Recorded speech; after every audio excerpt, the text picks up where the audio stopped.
My name is Eleanor. I'm 66 years old, and my own daughter accidentally sent me a voice message that was meant for her husband. What I heard about myself in that audio made me leave the very next morning with a plan she would never see coming. David, I can't take having my mother in this house anymore. I heard my daughter Sophia's voice with a coldness that froze my blood. She's a nuisance. She gets into everything. And on top of that, we're already spending so much money on her. I've been looking into some cheap places. I found one that only costs $800 a month. In that moment, I felt as if the floor had opened up beneath my feet. This was the same daughter for whom I had worked day and night cleaning other people's houses. The same one for whom I paid for college by selling even my jewelry. The same one who cried in my arms when Daniel left her at the altar the first time, and I spent my last savings to convince him to come back. But the audio continued, and what came next was even worse. Also, I've already checked the house papers. It's in her name, but I found a way to transfer it to our name without her realizing. My cousin Linda, who works at the county clerk's office, is going to help me. My hands were shaking so much I almost dropped the phone. My own daughter was planning to steal my house, the only thing of value I had in this world, the house I built brick by brick with the sweat of my hands, working 12 hours a day for 30 years. But what hurt the most was hearing her laugh at the end of the message. In a month, Mom will be in the home and will own everything. We can finally live in peace without that bitter old woman controlling us. If you have ever felt the most profound betrayal from someone you love, you'll know exactly what I felt at that moment. But what my daughter Sophia didn't know is that her mother isn't as naive as she thinks. And after 66 years in this world, I've learned that sometimes the only way to defend yourself is with the same cunning that's used against you. I couldn't sleep a minute that night. At dawn, I got up with a determination I hadn't felt in years.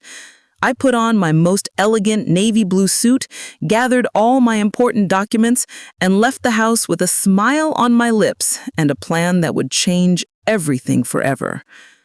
My journey to this moment, to understand why what I heard hurt so much, I need to tell you how I became the woman I am today and how my relationship with Sophia became the most important thing in my life. I grew up in a family where love was measured by the sacrifices you made for others. My mother, may she rest in peace, worked as a seamstress from 5 in the morning until 10 at night to support me and my 3 siblings. We never had much money, but we always had love, respect, and strong values. Eleanor, my mother would say to me while teaching me to sew, in this life, the only thing that matters is family. And for family, you give everything to the last drop of blood. When I got pregnant with Sophia at 18, her father disappeared as if by magic. One night, he was there, promising we were going to get married.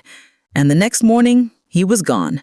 His parents slammed the door in my face when I went to look for him, telling me his son wasn't going to ruin his future for some random girl. That's when my mother showed me what she was made of. That child is going to have everything we couldn't, she told me, hugging me and drying my tears. We'll raise her together so she can be a good woman. My mother sold her only 2 gold bracelets, the only jewelry she had, to buy me everything I needed for the baby. When Sophia was born, it was as if an angel had been born.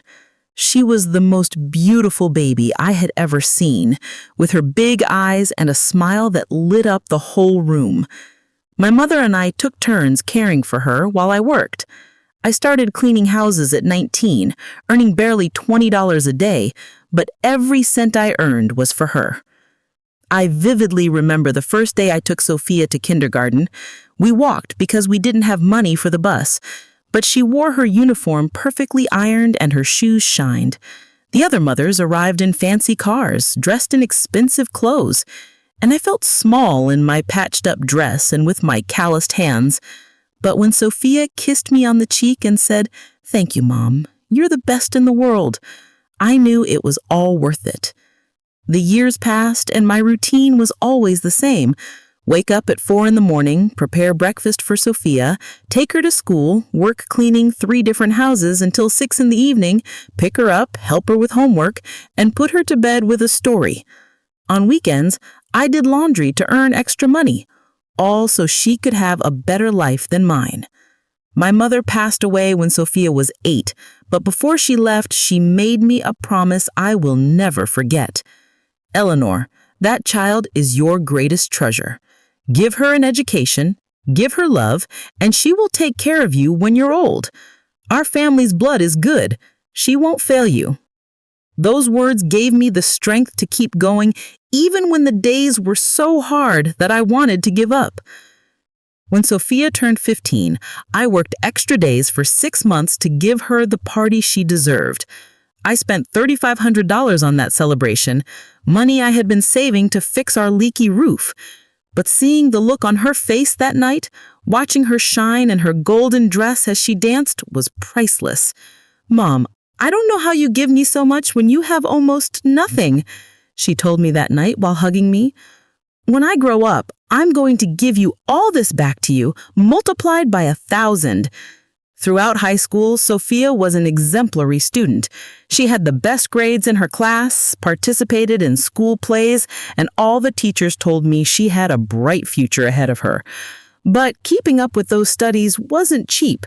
Books, uniforms, field trips, it all cost money I didn't have. I started cleaning a 4th house on Sundays, my only day off, just to be able to pay for it all. When it was time to enroll her in college, the cost was $15,000 a year. I was only earning $400 a month cleaning houses. I did the math, and it was impossible. But a mother does the impossible for her children. I took out a loan using my house as collateral. I sold the only engagement ring her father had given me before he left, and I even sold my mother's sewing machine. "My daughter, I couldn't go to college, but you are going to be a professional. You'll have a degree, you'll work in an office with air conditioning, and you'll never have to clean other people's houses like your mother." That day, I cried with happiness, watching my daughter sign the enrollment papers for her business administration degree. For 4 years of college, I continued to work like crazy to pay for all her expenses. Sophia needed books, for projects, to go out with her friends, for appropriate clothes, for presentations. I gave her everything, even if it meant I had to eat beans and tortillas for a whole week to save money. When she graduated, it was the proudest day of my life. Seeing my daughter walk onto the stage in her cap and gown, hearing them call her name, and the ovation of the crowd was as if all my sacrifices had been worth it. After the ceremony, she hugged me crying and said, "Mom, this is as much yours as it is mine. I would never have made it here without you. I promise you that now that I'm a professional, you will never have to suffer again." A year later, Sophia met Daniel at her job. At first, I was so happy because I saw her so content and in love. Daniel seemed like a good guy. He had a stable job as a supervisor at a factory, and he treated my daughter well. When he officially asked for her hand, I cried with emotion, thinking that Sophia would finally have the stable family I could never give her. But organizing the wedding was another huge financial sacrifice. Sophia wanted an elegant celebration like the ones in magazines. She said, "The venue cost $8,000, the dress $2,000, the music $800, the flowers $600. In total, I spent $10,000 on that wedding. Money I got by taking out another loan and selling the last of my remaining jewelry. The first years of their marriage were beautiful. Sophia and Daniel would come to visit me every Sunday. We would have dinner together, and she always helped me with the house expenses. "Mom, now that I'm working, I want to take care of you the way you took care of me," she would say while giving me money for groceries. I finally felt that my sacrifices had paid off, that I had a grateful daughter who truly loved me. But everything changed 3 years ago when Daniel lost his job and they started having financial problems. They began to constantly ask me for money, and as always, I couldn't say no. First, it was $1,000 for monthly expenses, then $2,500 for a down payment on a new car, then $3,000 to pay off credit card debts. Everything began to change subtly after I lent them that $3,000 for their debts. At first, there were small details that I justified in my mind, thinking they were the result of the stress from their financial problems. But now, after hearing that message, I understand it wasn't stress. It was the beginning of a calculated plan to push me out of their lives. The first sign was when they stopped coming on Sundays. "Mom, we're so busy with Daniel's new job," she told me on the phone during one of our rare phone calls. "You know how it is. We need to show we're responsible." I understood, or at least I thought I understood. After all, it was natural for a young couple to want to focus on getting ahead. But then the excuses for not answering my calls started. I would call in the mornings, and Sophia would say, "Mom, I'm in an important meeting. I'll call you later." I'd call in the afternoons. "Oh, Mom, I'm at the grocery store doing our weekly shopping." At night, "Mom, it's too late. We're having dinner. We'll talk tomorrow." That tomorrow never came. And when we finally did talk, the conversation barely lasted 5 minutes. Then came the hurtful comments disguised as concern. "Mom, Daniel says he's noticed you've been very forgetful lately," she told me one day during one of our rare phone calls. "Are you sure you can live alone in that big house? At your age, anything could happen." I laughed nervously, thinking they were exaggerating, but the seed of doubt had already been planted. One afternoon, I decided to visit them without warning, bringing them the pineapple dessert that Daniel loved so much. When I knocked on the door, I heard laughter and voices inside, but it took them almost 5 minutes to open it. "Oh, Mom, what a surprise," Sophia said with a forced smile that didn't reach her eyes. "We were just organizing some work papers." Inside was her cousin, Linda, the one who worked at the county clerk's office, with a bunch of documents scattered on the kitchen table. When they saw me come in, Linda quickly gathered all the papers and stuffed them into a folder. "Hello, Aunt Eleanor," she greeted me with that fake smile she had always had. "I was just helping Sophia with some of Daniel's health insurance paperwork." But I managed to catch a glimpse of my name on one of those documents before Linda hid it. "Why do you need papers with my name on them?" I asked with genuine curiosity. Sophia and Linda exchanged a look that I didn't know how to interpret at the time, but which I now understand perfectly. "It's just to update the beneficiaries on the insurance, Mom," Sophia told me. "You know, in case something happens to us, you're our only family." That explanation calmed me down at the time. But later, I started to notice that whenever I mentioned the subject, Sophia would quickly change the conversation. "Mom, why don't you tell me about the garden?" "Oh, Mom, did you see the new show that's on Channel 5? It was then that the deliberate forgetfulness started. They would invite me to lunch, and when I arrived at the restaurant, they weren't there.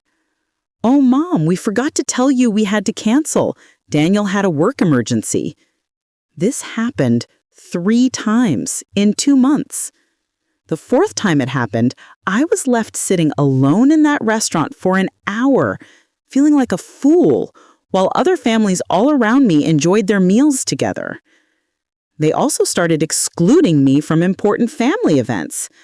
I found out by chance talking to my neighbor, Mrs. Peterson, that they had had a barbecue to celebrate Daniel's birthday. "How strange you weren't there, Eleanor," Mrs. Peterson told me. "I saw them buying meat for like 20 people at the supermarket." When I asked Sophia why I hadn't been invited, she said, "Oh, Mom, it was a very informal thing. We didn't want to bother you." But the straw that broke the camel's back was when they decided to move into my house temporarily. "Mom, they're going to paint our apartment, and we need to stay with you for about a month. Besides, this way we can spend more time together. Don't you think it's perfect? I was happy to have them close again. I thought we would finally regain the closeness we had lost. However, from the very first day they arrived, things became different in my own house. Daniel started complaining about everything, that my TV was too old, that the internet was too slow, that the shower didn't have enough water pressure.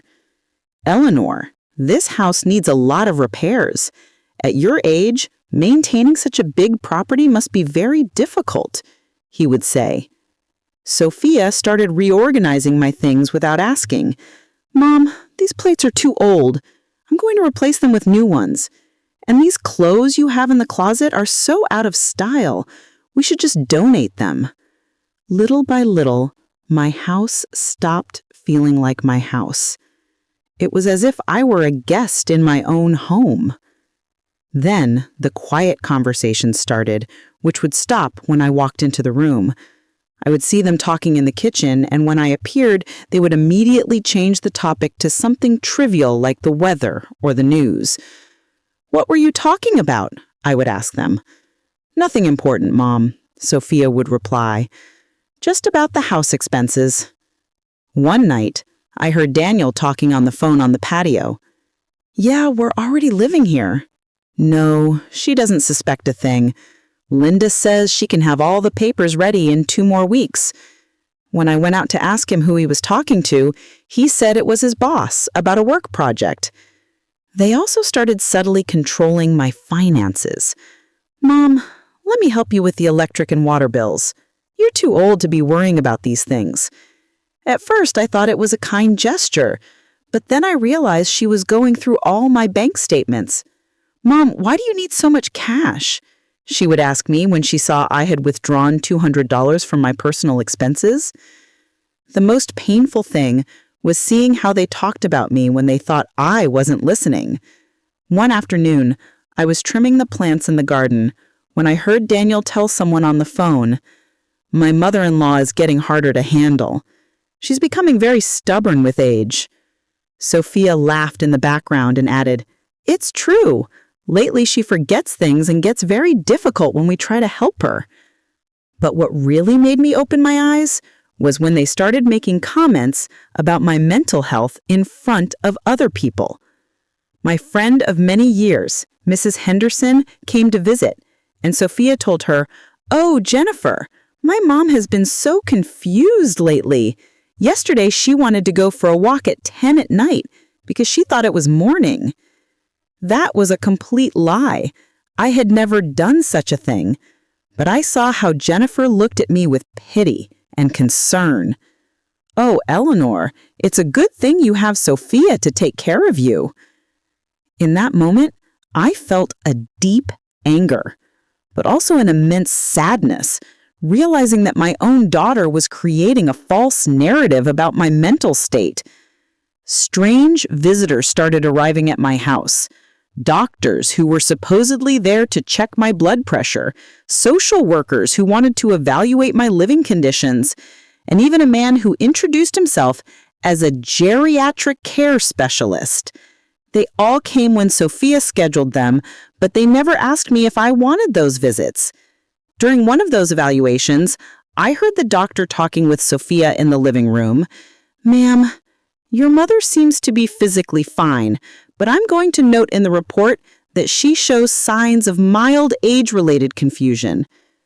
I was listening from the kitchen, completely lucid and aware, while this man wrote lies about my mental state. The tension in the house became unbearable. Every day, I felt more pressure, more control over my life, more hurtful comments disguised as care. "Mom, you shouldn't drive anymore," Daniel told me one day. "At your age, it's too dangerous." "Mom, it's better if you don't go shopping alone anymore," Sophia added.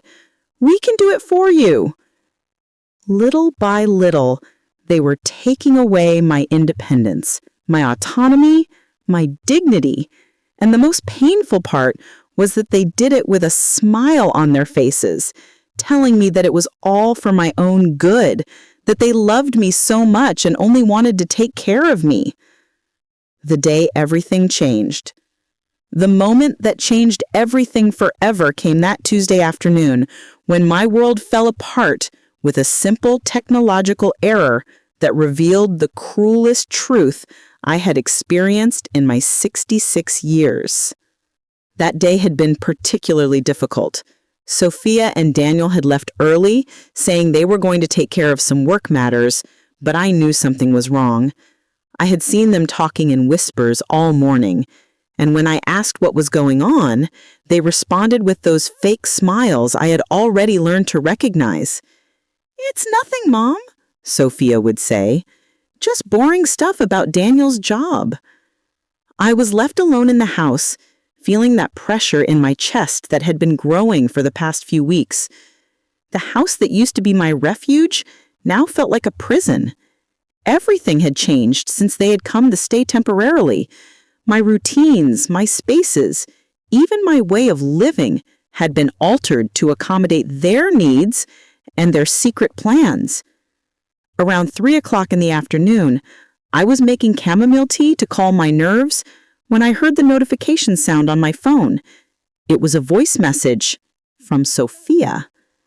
At first, I thought she was letting me know that they would be late, or maybe asking me to prepare something special for dinner. How naive I was to think my daughter still considered me important enough to tell me her plans. I pressed the play button without imagining that in the next 3 minutes, my entire life would be torn to pieces. "David, I can't take having my mother in this house anymore." Sophia's voice began with a tone of exasperation she had never used with me in person. My heart stopped. Those words, spoken with such contempt, were like sharp daggers piercing my soul. This was not the sweet daughter who would hug me and say, "I love you, Mom," every time she left. "She's a total nuisance, David. She gets into everything we do, always asking questions, always there, and on top of that, we're already spending so much money on her. I've been looking into some cheap places. I found one on the outskirts that only costs $800 a month. With what we save, we can finally remodel the kitchen we want so badly and even get new furniture for the living room." Every word was like a physical blow. My own daughter, the child to whom I had dedicated my entire life, was talking about me as if I were a piece of old furniture that needed to be discarded. The $800 the home would cost was exactly what I had been giving them every month for their personal expenses, money that came from my pension and my small savings. But the audio continued, and what came next completely destroyed me. Also, I've already checked all the house papers. It's in her name, but Linda already explained how we can transfer it to our name without her realizing. It's going to be about $500 in bribes and fees, but it's worth it. My cousin already has experience with these kinds of arrangements. In that moment, I understood everything. Linda's casual visits with her folders full of documents, the conversations that stopped when I appeared, the specialists who had come to evaluate my house and my mental state. It had all been part of a meticulously orchestrated plan to have me declared incompetent and steal my property. My house, the house I had built brick by brick, working 12 hours a day for 30 years. The house where I had raised Sophia, where we had celebrated her birthdays, where I had cried when she graduated from college, where I had dreamed that one day my grandchildren would play. That house, which was worth approximately $485,000 and represented all my assets, all my future, all my security.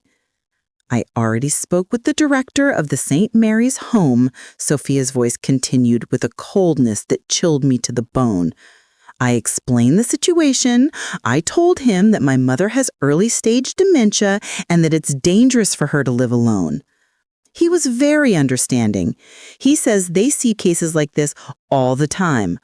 I've already signed all the preliminary admission papers. My legs trembled so much I had to sit on the kitchen floor. My own daughter had lied to a stranger about my mental state. She had signed papers to have me institutionalized without my consent, and she was doing it with the same ease with which one plans a vacation. "The plan is perfect, honey," she went on, talking to David. "Next Tuesday, we're going to tell her she has a routine medical appointment. We'll take her to the home, check her in, and by the time she realizes what happened, she'll already be inside and we'll have legal guardianship. Linda says that with the medical reports we got, which say she has mental confusion, it will be very easy to prove she can't make decisions on her own." Those fake medical reports they had fabricated with the help of corrupt doctors, those evaluations I had allowed, thinking they were for my health, it had all been a farce to build a file that would justify taking away my freedom and my rights.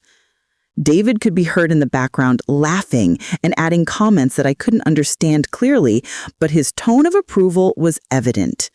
The man I had welcomed into my family, whom I had helped financially, whom I had treated like a son, was actively participating in the plan to destroy my life. "The best part of all," Sophia continued with a laugh that broke my heart, "is that she'll never suspect a thing. She thinks we're the perfect children who adore her. She still says, 'Thank you for taking care of me, honey,' when I bring her breakfast in bed. If she only knew that I'm giving her that breakfast to keep her calm while I prepare her funeral in life." In that moment, something inside me broke irreparably. It wasn't just the betrayal. It wasn't just the pain of discovering that my daughter hated me. It was the humiliation of realizing that while I blessed her every night in my prayers, thanking God for giving me such a good daughter, she was calculating how many days were left until she could get rid of me. "With the $485,000 the house is worth, we can pay off all our credit card debts, the car loan, and we'll even have enough left over to go to Europe on vacation like we've always wanted. And the best part is that we won't have to pretend to love her anymore. No more Sundays pretending we like her horrible food. No more listening to her repetitive stories from when she was young." Every word was another stab. My food, which I prepared with so much love every Sunday, hoping they would come to visit. My stories, which I told because I wanted to share the beautiful memories of my youth with them and teach them about our family. Everything I thought was love and connection was for them a nuisance they had to endure. "In a month, Mom will be in the home and we'll own everything," Sophia finished saying. "We can finally live in peace with that bitter old woman controlling us. Besides, the life insurance she has is in our name, so if something happens to her at the home, God forgive me for saying this, it wouldn't be so bad." Those last words froze my blood. Not only did they want to steal my house and my freedom, but they had coldly calculated that my death would also be convenient for them. They had turned their own mother into an investment, hoping to gain profits from both my life and my death. The message ended with laughter and comments about what restaurant to choose for dinner that night, as if they had just planned a vacation, instead of the total destruction of the life of the woman who had loved them more than anything in the world. I stayed seated on my kitchen floor for I don't know how long, with the phone still in my hand, replaying the message over and over, hoping I had heard wrong, hoping it was a nightmare I was going to wake up from. But every time I listened, the reality became more raw, more painful, more definitive. That night, I couldn't eat, I couldn't sleep. I couldn't do anything but walk around my house looking at every object, every photograph, every memory I had built, thinking that one day I would lovingly pass it on to my daughter. Now I knew that all of that was going to be stolen, sold, or thrown in the trash without any respect for the memories it represented. But as I walked through my house in the dark of that morning, something began to change inside me. The sadness and pain started to transform into something I hadn't felt in a long time. Pure, cold determination. My dire thought her was a naive old woman who was easy to manipulate, but she had completely underestimated the woman who had raised her. At dawn, I got up with a mental clarity I hadn't had in months. I put on my most elegant navy blue suit, the one I kept for special occasions. I grabbed my purse with all my important documents and left the house before Sophia and David woke up. I had a plan, and they had no idea what was coming. My day of reckoning. That morning, I woke up at exactly 5 a.m., as if my body knew it was the most important day of my life. All night long, I had been planning every move, every word, every detail of what I was going to do. I was no longer the naive Eleanor who had allowed her own daughter to manipulate her for months. Today, I was going to show Sophia that she had completely underestimated the woman who had raised her. I put on my navy blue pantsuit, the same one I'd worn to her college graduation. I put on my makeup carefully, styled my hair elegantly, and put on the pearl earrings my mother had left me. I wanted to look like the strong, dignified woman I was, not the vulnerable victim they thought I was. Before I left, I wrote a note and left it on the kitchen table.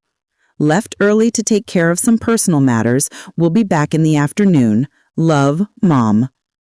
I didn't give them any more details because they didn't deserve them. For months, they had made decisions about my life without consulting me. Now it was my turn to act without giving them an explanation. My first stop was the bank. I arrived exactly when they opened at 8 in the morning. "Good morning, Ms. Thompson," said Nancy, the manager who had known me for 15 years.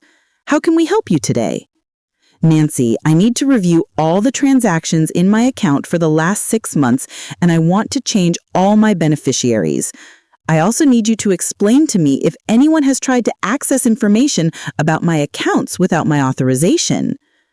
Nancy frowned as she reviewed my file on the computer. "Ms. Thompson, I have several inquiries about your account registered here made by your daughter, Sophia. She presented a letter signed by you authorizing her to review your bank statements to help you with your finances." My blood boiled. "Nancy, I never signed that letter. Can you show me that document?" When I saw the supposed authorization, I immediately recognized that the signature had been forged. It was similar to mine, but I had never written my name with that slant. "This is a forgery," I told her, showing her my ID so they could compare the signatures. "My daughter has been fraudulently accessing my banking information. I need you to immediately cancel any authorization she has and put a security alert on my account." Nancy turned pale as she realized the seriousness of the situation. "Ms. Thompson, this is very serious. We are going to cancel all Unauthorized access immediately, and I recommend that you file a fraud report." "That's exactly what I'm going to do," I replied. "But first, I need to protect my assets. I want to transfer all my funds to a new account that only I can manage, and I want to change the beneficiary of my life insurance."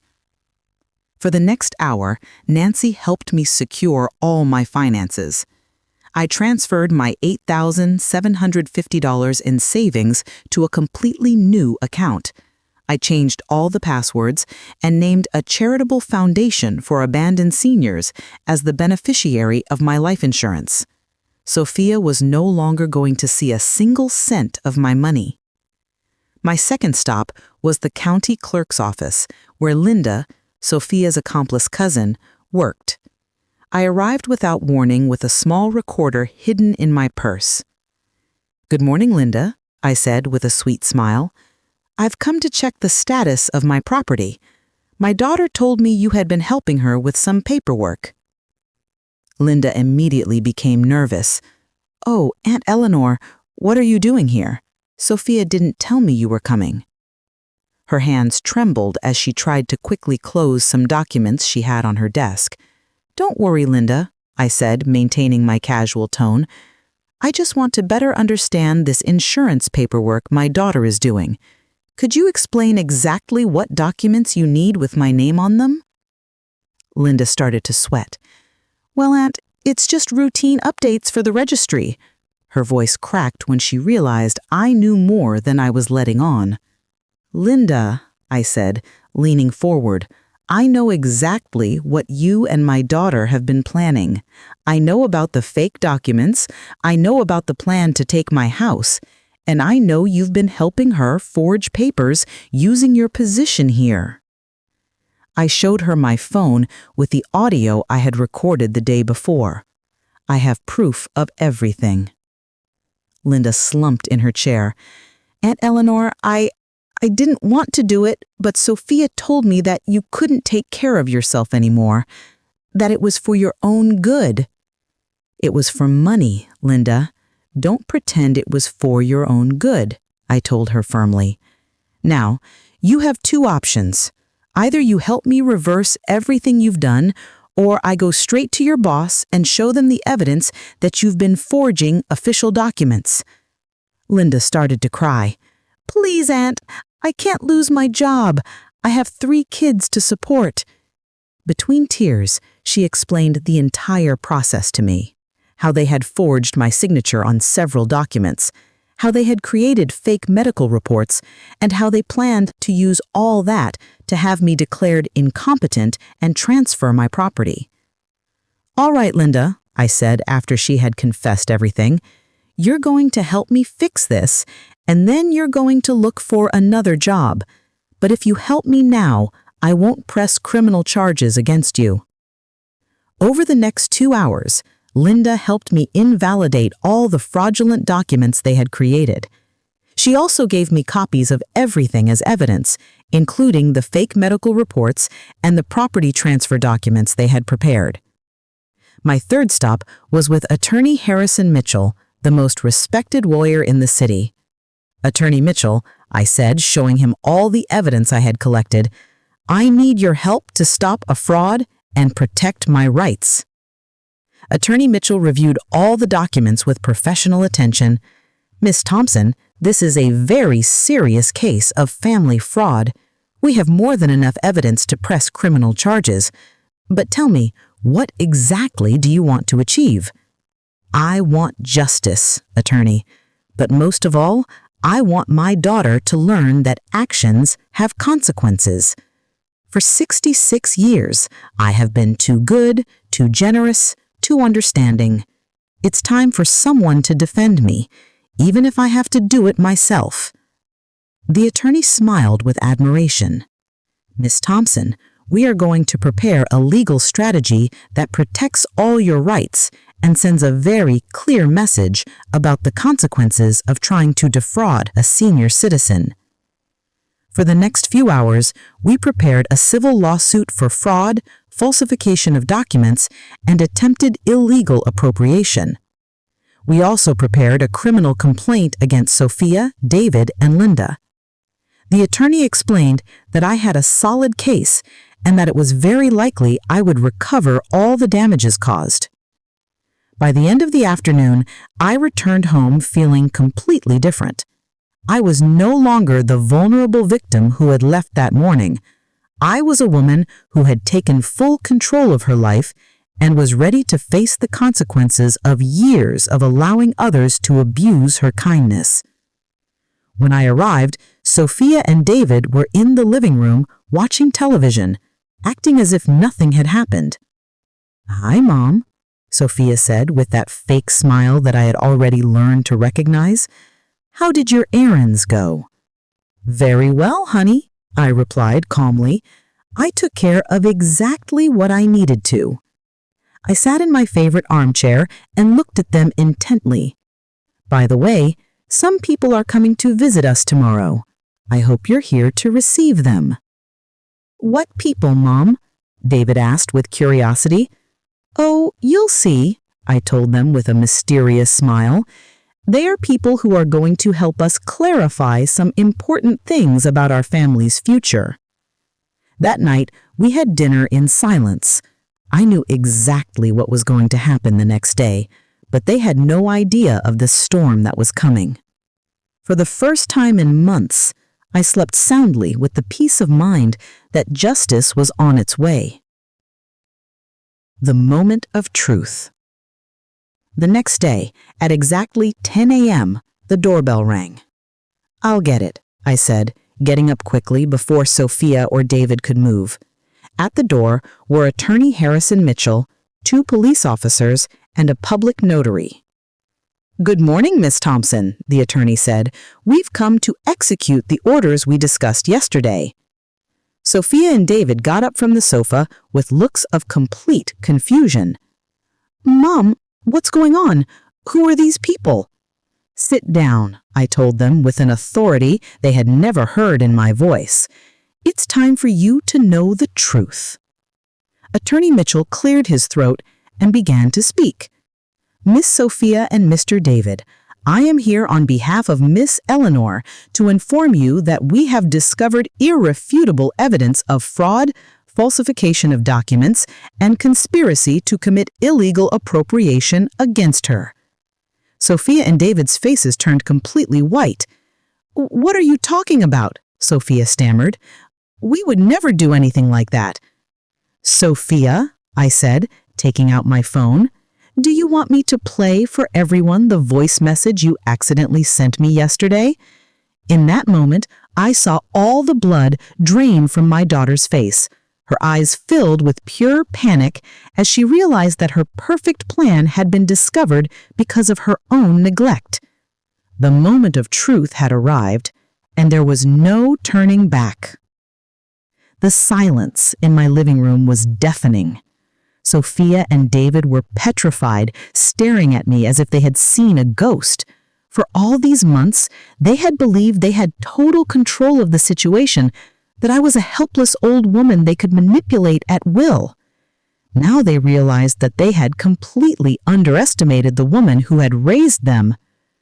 "Attorney Mitchell," I said, keeping my voice firm and serene, "please proceed with the presentation of evidence." The attorney opened his briefcase and took out a thick folder full of documents. "Miss Sophia and Mr. David, we have in our possession irrefutable evidence of the crimes you have committed against Miss Eleanor." He placed the first documents on the coffee table. "Let's start with the forgeries." He showed Sophia the document she signed at the bank authorizing herself to access my accounts. "This is her authentic signature," he said, pointing to my ID, "and this is the forged signature that you presented at the bank." The differences were obvious when seen side by side. I don't know what you're talking about," Sophia stammered, but her voice was trembling so much that it was clear she was lying. "Mom asked me to help her with her accounts because she was forgetting to pay the bills." "Sophia," I said with a calm that even surprised me, "stop lying. There's no escape now." I took out my phone and pressed the play button. My own daughter's voice filled the room. "David, I can't take having my mother in this house. She's a total nuisance. She gets into everything we do." I watched Sophia's face completely fall apart as she listened to her own words. David tried to maintain his composure, but his hands were visibly shaking. Neither of them had realized that the message had been sent to my phone by mistake. "I've been looking into some cheap places. I found one that only costs $800 a month." "Turn that off," Sophia screamed, lunging for my phone. But one of the police officers immediately stopped her. "That's private. You have no right to listen to my conversations." "Relax, honey," I told her with a cold smile. "This is just getting started. Sit down and listen to everything you planned for your mother." The audio continued to play. Linda already explained how we can transfer the house to our name without her realizing. It's going to be about $500 in bribes and fees, but it's worth it. David stood up abruptly. "This is a setup," he said, pointing at the attorney. "You're manipulating her to accuse us of things we didn't do." Attorney Mitchell smiled professionally. "Mr. David, we haven't even gotten to the most interesting part yet." He took another document from the folder. "This is the complete and signed confession of Linda Rodriguez, cousin of Miss Sophia who works at the county clerk's office. My eyes met Sophia's, and I saw her realize that Linda had betrayed her.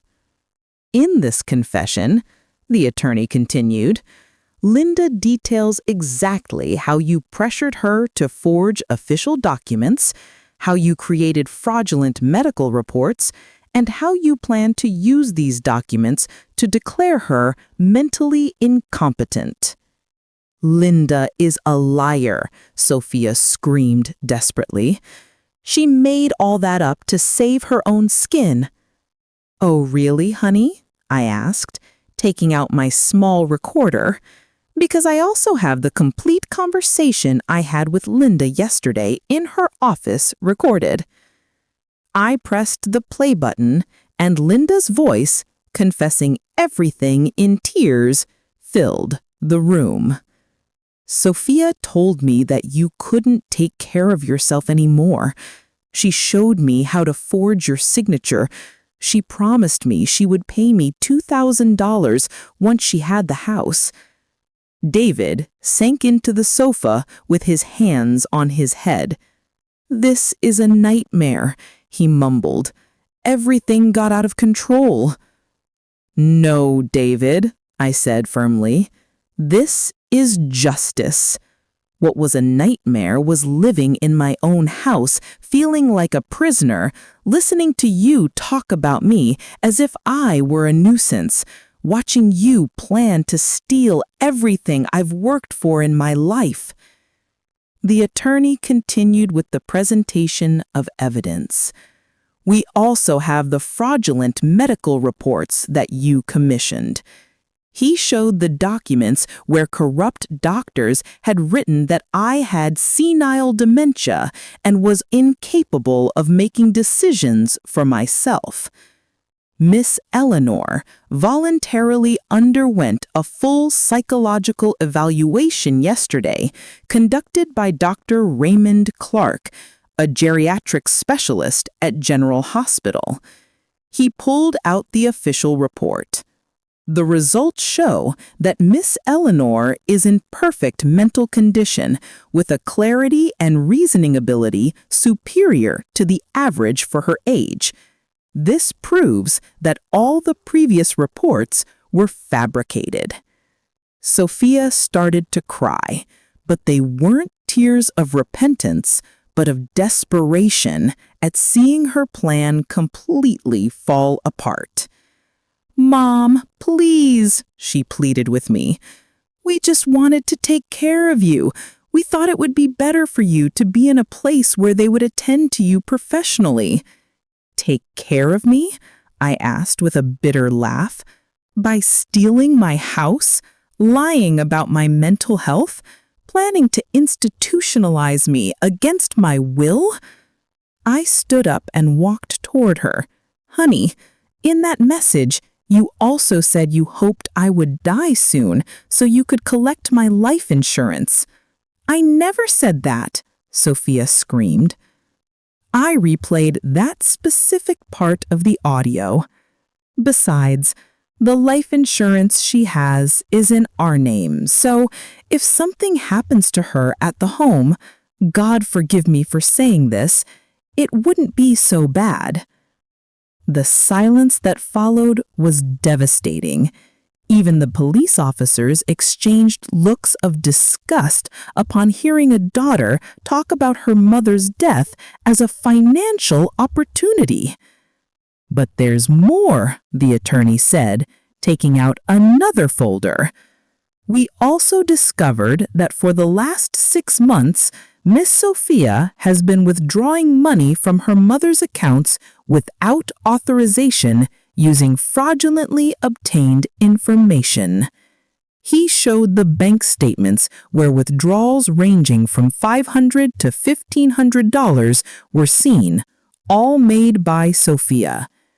In total, they have stolen $8,750 from Miss Eleanor's accounts. That money was for house expenses, David protested. We were paying for food and utilities. "That's a lie," I replied. "I was still paying all my house bills with my pension. That money you stole was for your personal whims. I saw you buying expensive clothes, going to fancy restaurants, while you told me we had to save because times were tough." The attorney continued to expose every detail of their criminal plan. "We also have evidence that you contacted the director of the St. Mary's home and paid a $1,200 registration fee to secure a spot for Miss Eleanor, all without her knowledge or consent." He showed the payment receipt and the admission documents they had signed behind my back. "You planned to take her this coming Tuesday, telling her it was a routine medical appointment. It was for your own good, Mom," Sophia insisted desperately. "You were getting so forgetful. Sometimes you got confused." "Enough with the lies," I finally exploded, losing the composure I had maintained throughout the confrontation. "I have never been confused. You invented those stories to justify your plan. I still manage my own finances, cook my own food, take care of my own house, and even help you financially when you ask me." I addressed Sophia directly, looking her in the eyes. "You know what hurts the most, honey? It's not that you wanted to steal my house. It's not that you planned to institutionalize me against my will. What hurts the most is that for all these months, while I hugged you and told you how much I loved you, you were calculating how much money you were going to make from my death." Sophia completely broke down and began to cry hysterically. "I'm sorry, Mom. I'm so sorry. We were desperate for money. We had so many debts. We didn't know what to do." "Desperation doesn't justify betrayal," I told her firmly. "If you needed money, you could have asked me honestly. My entire life, I have given you everything I have. But instead of trusting my love, you decided to steal from me and destroy me." The police officer approached with handcuffs in his hand.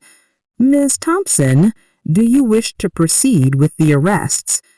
I looked at my daughter, who was crying inconsolably, and for a moment I felt a pang of maternal pain. But then I remembered her words in the audio, her coldness in planning my destruction, her laughter when talking about my death. "Yes, officer," I replied in a firm voice. "Proceed with the arrests." Seeing my own daughter being handcuffed in my living room was one of the most painful images I had experienced in my 66 years of life. But it was also the moment I realized I had regained my dignity and my personal power after months of feeling like a helpless victim. "Mom, please," she yelled at me as the officer led her toward the door. "You can't do this to me. I'm your daughter. I'm the only thing you have in this world." Her words echoed in my mind with a bitter irony. She had been the one who decided I had no place in her world. David, on the other hand, looked at me with pure hatred that chilled my blood. "This isn't over, you crazy old lady," he whispered as he passed me. "You're going to pay for ruining our lives." Those words didn't scare me, but they confirmed that I had made the right decision by exposing them. The aftermath and harassment campaign. After Sophia and David were taken away, my house was left in an absolute silence I hadn't experienced in months. For the first time since they had come to stay temporarily, I could walk around my own house without feeling like I was being watched, judged, or manipulated. But that peace didn't last long. The next day, a campaign of terror began that showed me the lengths Sophia and David were willing to go to get revenge on me. The first attack came through social media. Sophia had created a fake profile and had started posting terrible stories about me in local community groups on Facebook. "My mother has senile dementia and falsely accused us of theft," she wrote. "She's so confused that she doesn't recognize her own family. Please, if you see her alone on the street, call me because she shouldn't be unsupervised." The posts included photos of me taken without my knowledge, where I appeared distracted or tired, which they had edited to make it look like I had mental health issues. The comments from strangers were devastating. "Poor woman, she looks very confused. How terrible for a mother to accuse her own children. They should seek professional help for her." Mrs. Peterson, my neighbor for a lifetime, came to my house worried after seeing those posts. "Eleanor, honey, are you okay? I saw some really ugly things online about you and your daughter." I had to explain the whole situation to her, show her the evidence I had so she would understand that it was all a smear campaign. But the harassment escalated quickly. Phone calls started coming in at all hours of the day and night. Unknown voices insulted me, threatened me, and told me I was an unnatural mother who had destroyed her own family for money. "You're a miserable old woman," a female voice screamed at me at 3 in the morning. "I hope you die alone and abandoned." People I didn't know also started showing up at my house, supposedly concerned for my well-being. Fake social workers who said they had received reports that I was in danger. Aggressive salespeople who insisted on selling me security systems because a single old woman is very vulnerable. And even people who introduced themselves as distant relatives who had come to verify my mental state. Attorney Mitchell explained that all of this was part of a desperate legal strategy. "Ms. Thompson, they're trying to create evidence that you really do have mental problems to discredit your testimony in court. It's a common tactic when the accused don't have solid legal defenses." But what hurt the most was when anonymous letters full of poison and resentment started arriving. "You're a failed mother," one of them said. "You raised a daughter who hates you so much she'd rather see you dead. Think about what you did wrong." Another letter was even crueler. "Your own children abandoned you because you're insufferable. No one will miss you when you die." The letters attacked not only my relationship with Sophia, but all the sacrifices I had made in my life. "You worked as a servant your whole life. And for what? For your daughter to despise you? You were a fool who let herself be used." Every word was calculated to shatter my self-esteem and make me doubt the decisions I had made. One night, while reading one of those particularly vicious letters, I completely broke down. I sat on my kitchen floor, the same place where I had listened to the audio that changed my life, and I cried like I hadn't cried since my mother's death. What did I do wrong? I asked myself over and over. How could I have raised a daughter who hates me so much? For the first time since this legal battle began, I considered giving up. Maybe it would be easier to drop all the charges, forgive Sophia, and try to rebuild our relationship. Maybe I really had overreacted. Maybe they did love me in their own way, and I had misinterpreted their intentions. But just as I was about to call Attorney Mitchell to ask him to drop the lawsuit, I remembered something that completely changed my perspective. I got up from the floor and went to my room, where I kept all the most precious memories of my life in a small chest.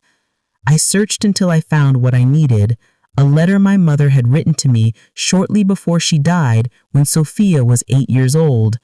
My dearest Eleanor, the letter said in my sick mother's shaky handwriting, if you are reading this, it is because I am no longer with you, but I want you to know that I am very proud of the woman and mother you are.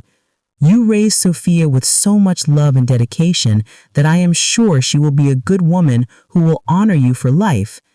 I continued reading with tears in my eyes.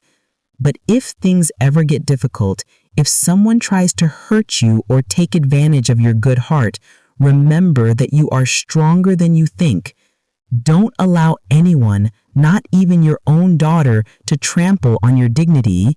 True love never seeks to destroy, never seeks to steal, never seeks to humiliate. The last lines of the letter gave me the strength I needed. Eleanor, you deserve respect. You deserve genuine love. You deserve to live your final years in peace and dignity. If someone can't give you that, then they don't deserve to have you in your life, no matter how much blood you share with them. That night, for the first time in weeks, I slept soundly. My mother was right. True love doesn't destroy, it doesn't steal, it doesn't plan the death of a loved one as a financial opportunity. What Sophia felt for me was not love. It was economic convenience disguised as filial affection. Justice and consequences. The next day, I woke up with renewed determination. I called Attorney Mitchell and said, "Attorney, I want you to proceed with all the charges. I am not going to drop anything. I want this case to go all the way." "I'm glad to hear that, Miss Thompson," he replied, "because I have some important news. Sophia and David are trying to reach an out-of-court settlement. They want to avoid a public trial at all costs." "What kind of settlement?" I asked. "They are willing to return all the money they stole, pay for damages, and commit to never contacting you again if you drop the criminal charges." I thought about that proposal carefully. On one hand, I would recover my money and get rid of their manipulations forever. On the other hand, they wouldn't face the full legal consequences of their actions. "Attorney," I finally said, "I accept the settlement, but with one additional condition. I want them to sign a full confession of everything they did, publicly admitting that I am mentally competent and that all their accusations about my mental health were false, and I want that confession to be published in the same places where they defamed me." "That's very intelligent, Miss Thompson," the attorney told me. "That will completely clear your reputation and prevent them from continuing the smear campaign." A week later, Sophia and David signed the agreement. I recovered my $8,750 plus $15,000 more in damages. But more important than the money, I recovered my peace of mind and my dignity. The public confession was devastating for them, but liberating for me. We, Sophia Baker and David Williams, admit that we falsely accused Ms. Eleanor of having mental problems. We admit that we planned to steal her property and that we created fraudulent documents to declare her incompetent. Ms. Eleanor is in perfect mental condition, and we invented those stories to justify our criminal actions. That day, exactly 1 month after hearing the audio that changed my life, I realized that I had achieved something that seemed impossible. I had defeated those who tried to destroy me, and I had done it with intelligence, dignity, and by always sticking to the law. But my story wasn't over yet. I had a new life to build, and I knew exactly how I wanted to live it. My new beginning. With the legal agreement signed and my reputation completely restored, the time came to make the most important decisions of my new life. I was no longer the naive Eleanor who had allowed her kindness to be abused for decades. I was a 66-year-old woman who had learned that true strength doesn't come from enduring abuse, but from defending yourself with intelligence and dignity. The first action I took was to completely change my will. I summoned Attorney Mitchell to my house and dictated my new final wishes. Attorney, I want all my assets, including this house and all my savings, to be donated to the Silverhaven Foundation, which helps senior citizens abandoned by their families. Are you completely sure about this decision, Miss Thompson? It's a considerable estate, approximately $490,000, including the house, your savings, and the compensations you received. Completely sure, I replied firmly. I want that money to help people who truly need it, not ungrateful children who see their parents as a financial investment.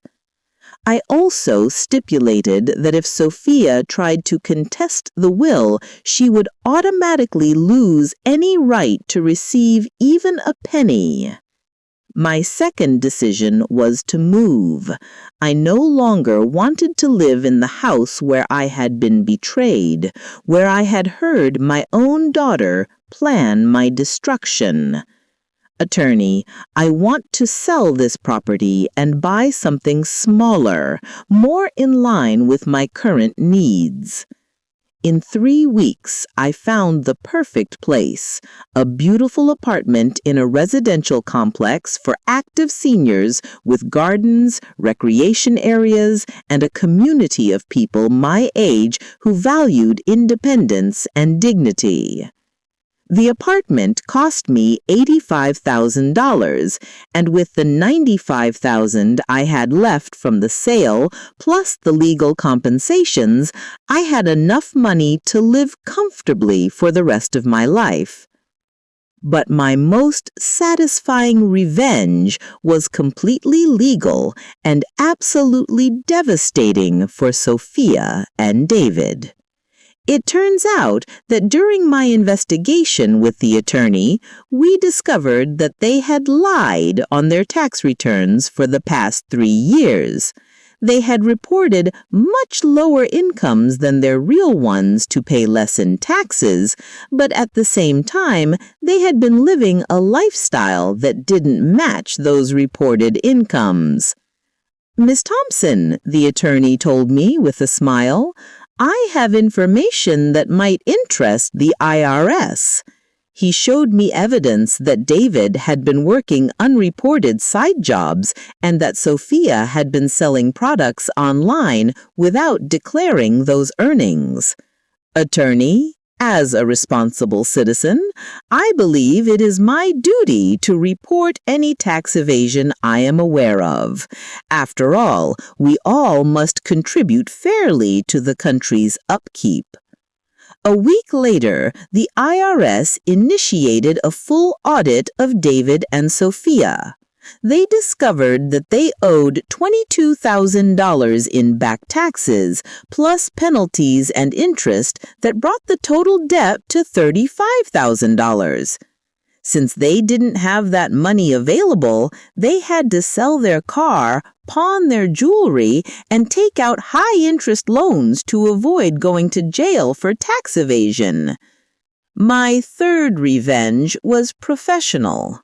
During the investigation, we also discovered that Linda, the cousin who worked at the county clerk's office, hadn't been the only public employee involved in the fraud. There was an entire network of corruption that facilitated these kinds of thefts against seniors. With the help of Attorney Mitchell, we turned over all the information to the appropriate authorities. The investigation resulted in the dismissal of 6 public employees, including Linda, and the discovery of at least 12 similar cases to mine, where they had stolen properties from seniors using fake documents. When the scandal became public in the local newspapers, Sophia and David became the perfect example of unnatural children who abused their elderly parents. Their names and photographs appeared on the front page with headlines like "Family Betrayal That Shocked the City" and "Children Plan to Steal 66-year-old Mother's Home." But my most intelligent revenge was social. It turns out that Sophia worked at a prestigious company where personal reputation was essential for professional growth. When her boss found out about the scandal through the newspapers, he called her into his office for a very uncomfortable conversation.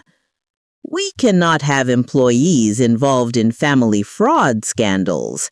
Our company has a reputation to protect." Although he didn't fire her immediately, he demoted her to a less important position and made it very clear that she would have no opportunities for promotion in the near future. David also faced consequences at his job. His supervisor, upon learning that he had participated in a plan to defraud his mother-in-law, told him, "If you are capable of stealing from your own family, how do we know you won't steal from us?" He lost all opportunities to get the promotion he was hoping for. But what satisfied me most was seeing how their own friends and family rejected them. David's sister refused to speak to him after finding out what they had planned to do to me. "How could you participate in something so cruel against an old woman who had only treated you with love?" she screamed at him during a family confrontation that was witnessed by several neighbors. Sophia's friends also gradually abandoned her. The mothers in her social circle didn't want to associate with someone who had so cruelly betrayed her own mother. "If she's capable of doing that to the woman who gave birth to her, what won't she be capable of doing to us?" they would comment among themselves. Even at the supermarket and pharmacy, where they had known them for years, people would point and whisper behind their backs. They had become a public example of what not to do to elderly parents. Throughout this entire process, I never acted with hatred or a thirst for revenge. Every action I took was legal, ethical, and justified. I didn't lie about them. I didn't invent false accusations. I didn't threaten them or hurt them physically.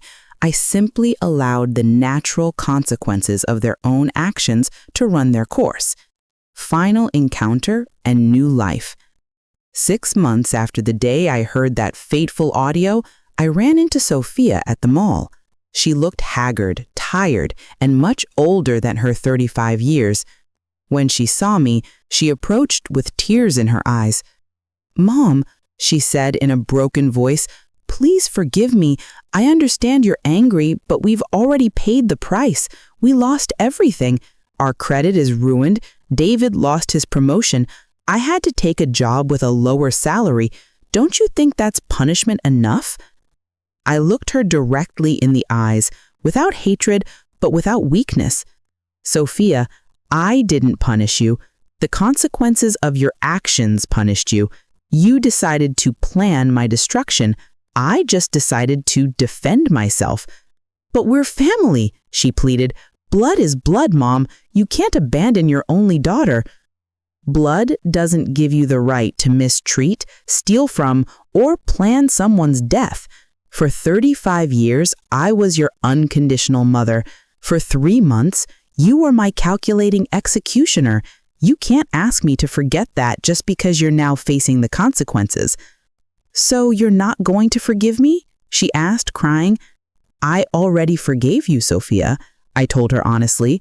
Forgiving you was necessary for my own peace of mind, but forgiving doesn't mean forgetting or allowing you to hurt me again. Forgiving doesn't mean pretending nothing happened. Forgiving doesn't mean giving you another chance to destroy my life. I left her crying in that mall and walked away toward my new apartment where my new life awaited me. A life where I was no longer anyone's victim, where I no longer had to pretend that abuse was love, where I no longer had to sacrifice my dignity to maintain toxic relationships. For the first time in decades, I was completely free. A year after that encounter at the mall, my life had taken a path I never imagined possible. At 67 years old, I woke up that spring morning in my beautiful apartment with the sun filtering through the white curtains that I had chosen myself without anyone telling me they were too expensive or unnecessary.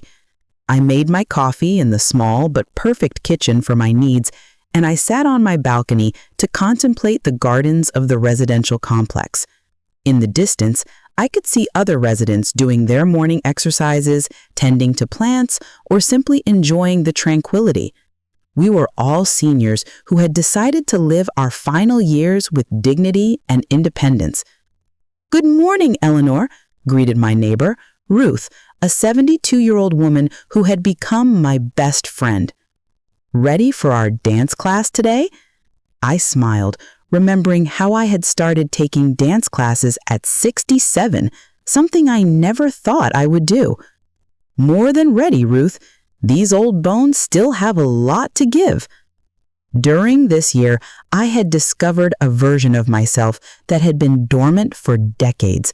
Without the constant pressure to please Sophia, without the stress of walking on eggshells in my own house, I had blossomed like a flower that finally received sunlight. I had enrolled in painting classes and discovered that I had a natural talent for landscapes. My paintings now decorated the walls of my apartment, and I had sold some at the local art fair. "Miss Thompson," the art fair organizer had told me, "your paintings convey a peace and wisdom that touches people's hearts." I had also joined the volunteer group at the Silver Haven Foundation, the same organization that would be the beneficiary of my inheritance. I worked 3 days a week helping other seniors who had been abandoned or mistreated by their families. Miss Carmen, an 81-year-old woman who had come to the foundation after her children had evicted her from her house, told me, "Eleanor, you understand our pain because you lived it firsthand." At the foundation, I had become a kind of unofficial counselor. People who arrived broken and hopeless found in my story an example that it was possible to recover, that it was possible to rebuild a dignified life after the most profound family betrayal. Mr. Eleanor, Mr. Robert, a 75-year-old man whose children had emptied his bank accounts, told me, "How did you manage to forgive and move on?" I had replied, "Mr. Robert, forgiving doesn't mean forgetting or allowing them to hurt us again. Forgiving means freeing our heart from the poison of resentment so we can live in peace. But living in peace also means moving away from those who hurt us, even if they share our blood." My work at the foundation had given me a purpose I never thought I would have at this age. We had managed to help 47 seniors recover money stolen by their families. 23 had managed to reverse fraudulent documents that declared them incompetent, and 15 had found new safe homes after being evicted by their own children. But the most important thing I had discovered was my own self-worth. For 66 years, I had measured my value by how much I could give to others, how much I could sacrifice, how much pain I could endure in silence. Now I understood that my value as a person didn't depend on being useful to others, but on being true to myself and respecting my own boundaries. As for Sophia and David, I occasionally received news of them through mutual acquaintances. They had had to move to a smaller, more economical apartment. David had definitely lost his opportunities for promotion and now worked at a lower-paying job. Sophia had to accept an additional part-time job to be able to pay off all their debts. But what I was told most is that their marriage was in crisis. When they no longer had the mother-in-law's house as a backup plan, they started blaming each other for the failure of their plan. Mrs. Peterson, my old neighbor, told me they are constantly fighting over who was to blame for everything being discovered. Interestingly, this didn't give me a vengeful satisfaction, but a deep sadness for the decisions they had made. They had destroyed not only their relationship with me, but also their own relationship with each other. Greed had been a poison that had contaminated everything it touched. 6 months ago, I had received a letter from Sophia. I hadn't opened it immediately. It had taken me 3 days to decide if I wanted to read what she had to say to me. Finally, I opened it in the presence of Ruth, my neighbor, to have emotional support. "Dear Mom," the letter began, "I know I have no right to ask you for anything, but I need you to know that not a day goes by that I don't regret what I did to you. I've been going to therapy, and now I understand that my actions were unforgivable. I am not writing to ask you for your forgiveness or to be back in your life. I just want you to know that I finally understand the harm I caused you." The letter continued, "The therapist helped me understand that my actions were not born of financial desperation, but a selfish mindset that I had developed over the years. I got so used to receiving your unconditional help that I stopped seeing you as a person with rights and feelings and started seeing you as a resource that I could exploit. Now I understand that you deserved respect, genuine affection, and care in your golden years. Instead, I gave you manipulation, lies, and betrayal. I have lost the best mother in the world because of my own greed and stupidity." The letter ended with a phrase that made me cry. "I don't expect your forgiveness, Mom, because I know I don't deserve it. I just hope you are happy and that you find the peace you always deserved. With love and eternal regret, Sophia." That letter had taken me weeks to process emotionally. On one hand, I was happy to know that Sophia finally understood the magnitude of what she had done. On the other hand, it was already too late to rebuild our relationship. Some wounds, even if they can heal, leave scars that are too deep to allow things to go back to how they were before. I had responded with a brief but honest letter. "Sophia, I accept your apology, and I'm glad to know you are seeking professional help. I forgive you because holding a grudge would harm me, but forgiving doesn't mean forgetting, and it doesn't mean I can trust you again.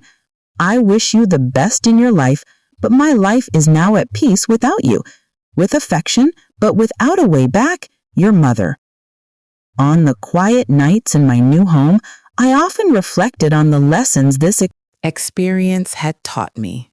The most important was that true love never seeks to destroy or appropriate the loved one. True love respects, protects, and seeks the well-being of the other without expecting anything in return.